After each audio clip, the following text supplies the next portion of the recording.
آیت الکرسی کا ایک خاص عمل آپ کو اجازت کے ساتھ عطا کرنا ہے، کیونکہ آیت الکرسی جو ہے یہ پورے قرآن حکیم کی آیتوں کی سردار ہے۔ حضرت ابی بن کعب رضی اللہ تعالیٰ عنہ فرماتے ہیں کہ نبی علیہ الصلوۃ والسلام نے مجھ سے پوچھا کہ بتاؤ قرآن حکیم میں سب سے افضل آیت کون سی ہے؟ تو میں نے کہا یا رسول اللہ آیت الکرسی۔ آپ نے فرمایا سچ کہا۔ اور آیت الکرسی جو ہے وہ آیت جس میں ذکر ہے کرسی کا۔ کرسی جو ہے یہ اللہ کی شان ہے، اللہ کی قدرت ہے اور اللہ کی عظمت ہے۔ پوری کائنات جو ہے، حدیث میں آتا ہے کہ جتنی کائنات ہے یہ ساری کی ساری کائنات، ساتوں زمینیں، ساتوں آسمان جو ہیں، یہ اللہ کے عرش کے نیچے ایسے ہیں جیسے ایک چھوٹا سا انگوٹھی ہوتی ہے۔ عرش کے سامنے یہ ایک انگوٹھی کی طرح بالکل چھوٹے سے نظر آتے ہیں، لیکن اللہ کا عرش جو ہے وہ سب چیزوں کو ڈھانپا ہوا ہے، جنت کو بھی۔ اور جنت ایک ادنا جنتی کی دنیا سے 10 گنا بڑی ہوگی، تو اب اتنی بڑی تعداد کی جنت، پھر کتنی بڑی جنت، پھر وہ عرش کے نیچے کتنی چھوٹی سی لگ رہی ہے۔ اور فرمایا عرش جو ہے وہ اللہ کی کرسی کے سامنے اسی طرح ہے جیسے باقی کائنات عرش کے سامنے، یعنی عرش بھی اللہ کی کرسی کے سامنے بالکل قلیل چھوٹا سا ہے۔ اور اللہ کی کرسی کیا ہے؟ اللہ کی عظمت ہے۔ اور قرآن حکیم میں اس آیت کے اندر یہ بڑی شان والی آیت ہے، اگر مسلمان مرد عورتیں اس آیت کی عظمت کو صحیح سمجھ لیں تو دنیا میں کبھی پریشان نہ ہو۔ یہ جو آپ دیکھتے ہیں ابھی، آپ کو کتنوں کو جنات کا مسئلہ ہوگا، کس کو جادو کا مسئلہ ہوگا، کسی کو بندشیں ہوں گی، نظر ہوگی، اب یہ ساروں کا حل اللہ نے ایک آیت کے اندر رکھا ہے۔ وہ آیت کون سی ہے؟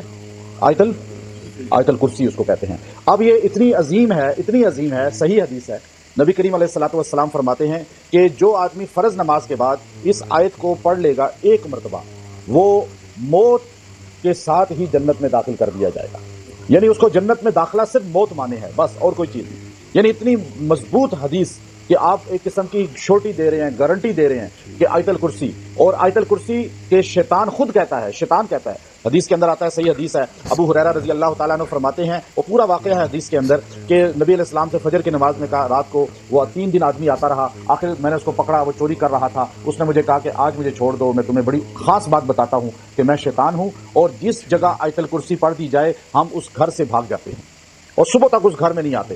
تو آپ نبی علیہ السلام نے فرمایا صدق وہو کذوب، سچ کہا لیکن وہ سب سے بڑا جھوٹا ہے، لیکن بات سچی کر گیا۔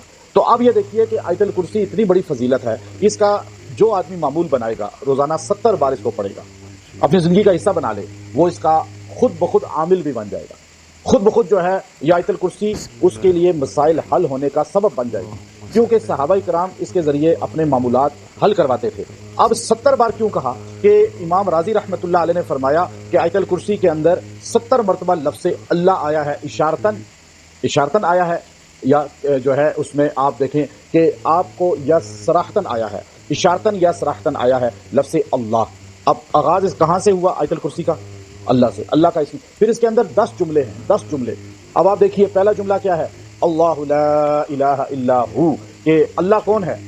اب ہمیں تو تعارف ہی نہیں ہے نا اللہ کا، پھر ہم آیت الکرسی پڑھتے بھی ایسے ہیں، پھر مسئلے حل بھی نہیں ہوتے۔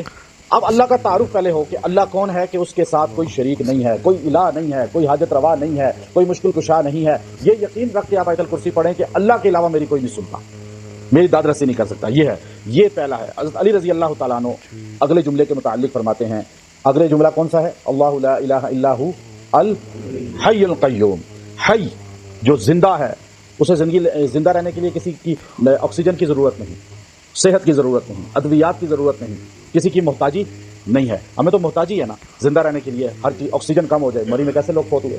تو اب قیوم، قائم رہنے کے لیے اسے محتاجی نہیں ہے، وہ ہم ٹانگوں کے محتاج ہیں، عمارت پلر کی محتاج ہے، لیکن اللہ کسی کا محتاج نہیں ہے۔ سیدنا علی سے پوچھا کہ آپ بتائیں اسم اعظم کیا ہے؟ آپ نے بخاری شریف کی حدیث ہے، آپ نے فرمایا وہی ہے اسم اعظم جو ہمارے نبی نے بدر میں سجدے میں رو رو کے اللہ سے کلمات کہے تھے۔ تو آپ سے پوچھا وہ کیا تھے؟ آپ نے فرمایا جب میں رات کو گیا، صبح جنگ ہونی تھی اور مسلمان قلیل اور کفار کثیر تھے، تو میں نے دیکھا ہمارے نبی سجدہ میں رو رو کے کہہ رہے تھے یا حی یا قیوم، تو میں سمجھ گیا یہ اسم اعظم ہے۔ اور وہ آیت الکرسی کو اسم اعظم کہا لوگوں نے، بڑے بڑے محدثین نے، اور بڑے بڑے جو صاحب کشف اکابر تھے، انہوں نے کہا یہ آیت الکرسی پڑھ کے دعا رد نہیں ہوتی، دعا رد نہیں ہوتی۔ تو اب آپ اس طرح ذہن میں رکھیں، حی قیوم، یہ دوسرا جملہ، اللہ لا الہ الا ہو الحی القیوم۔ آگے کیا ہے؟ لا تاخذہ سنۃ ولا نوم، اسے نہ اونگ آتی ہے نہ نیند آتی ہے، وہ محتاج، اس چیز کی کمزوری نہیں ہے اس میں کہ وہ اونگ جائے، ہم تو اونگ سکتے ہیں، ابھی بیٹھے بیٹھے تھکیں گے، اونگنا شروع ہو جائیں گے یا سو جائیں گے تھک کے. اللہ کائنات کو چلا رہا ہے، آپ رات کے کسی پیر بھی اٹھیں اللہ کے سامنے گڑ گڑائیں، اللہ سنتا ہے، کیونکہ اسے اونگ ہی نہیں آتی. وہ سوتا ہی نہیں ہے کہ بندہ کہے جی اب تو اللہ تعالیٰ کا جو ہے نا یہ آرام کا ٹائم ہے تو میں اللہ تعالیٰ کو کیسے پکاروں. اللہ نے کہا نہیں، تم جس لمحے پکارو گے تمہارا رب تمہارے لیے حاضر ہے، کیونکہ اسے نیند ہی نہیں آتی. اب یہ خالق وہ ہوتا ہے، ہم دنیا کے تمام جتنے بھی باطل ہیں ان سے کہتے ہیں تم جس کو حاجت روا کہتے ہو بتاؤ وہ سنتا ہے ہر وقت. یہ اللہ کی صفت ہے، لا تاخذہ سنۃ ولا نوم. اور آگے کیا کہا اللہ رب العزت نے؟ لہو ما فی السماوات و ما فی الارض. یہ زمین و آسمان میں جو کچھ ہے کس کا ہے؟ اور اللہ ہی کی قدرت میں. اب ایک عقیدہ بن جائے کہ اللہ کا اختیار ہے سب پر اور کسی کا اختیار نہیں ہے، پھر آپ جب آیت الکرسی پڑھیں گے تو آپ کی سوچ تبدیل ہوگی یا نہیں ہوگی؟ پھر آپ کو مدد آئے گی یا نہیں آئے گی؟ لہو ما فی السماوات و ما فی الارض. اور آگے کیا کہا؟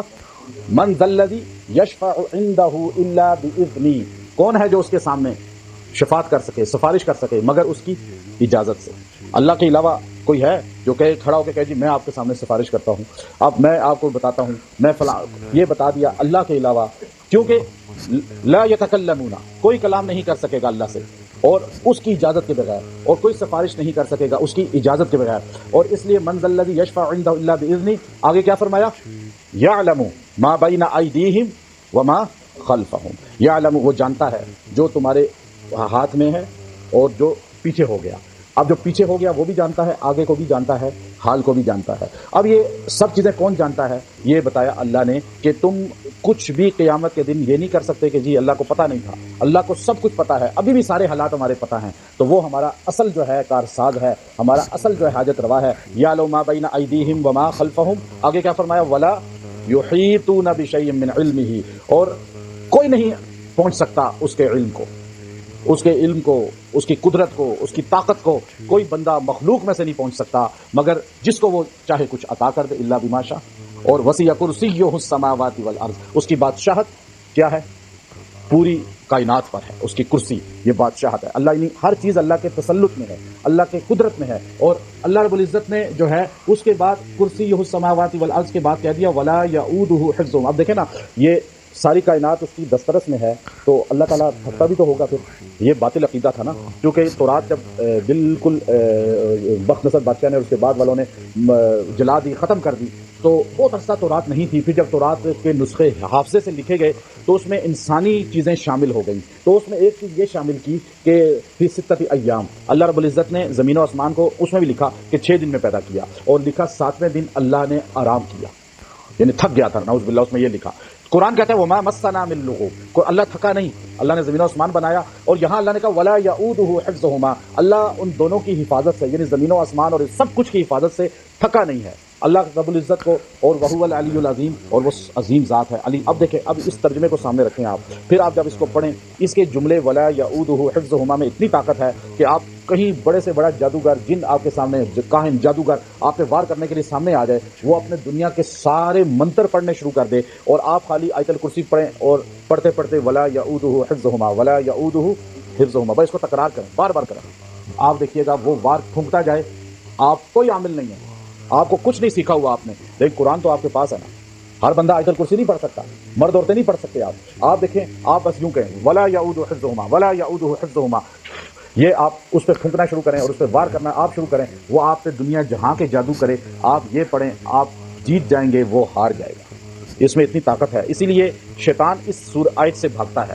شیطان 70 بار اس میں کیا آیا، میں نے آپ کو بتایا، اللہ کا نام اشارتاً صراحتاً، اللہ کا، یا ہو ضمیر آئی ہے اللہ کی طرف، ساری ضمیریں اللہ کی طرف جا رہی ہیں. 70 بار اللہ کا تعارف ہے اس کے اندر. جو آیت الکرسی کو 70 بار روزانہ پڑھے گا، اس آدمی پر اس دن میں جادو نہیں اثر کرے گا، جن نہیں وار کر سکے گا، کوئی نقصان نہیں دے سکے گا، اور اس کے عروج کے دن شروع ہو جائیں گے. 70 بار روز پڑھیں، 70 دن کے اندر آپ کو عروج نظر آئے گا. یہ 70 کا حصہ اس کے ساتھ جڑا ہوا ہے. میں نے اس کی تشریح امام راضی سے کی ہے. تو آپ انشاءاللہ اس کو کریں اور اس کو اپنا معمول بنائیں. دنوں کا، وقت کی کوئی قید نہیں ہے، لیکن زیادہ بہتر ہوتا ہے عصر کی نماز کے بعد اس کو پڑھا جائے. اور ویسے کسی بھی وقت پڑھ سکتے ہیں، کوئی وقت کی قید نہیں.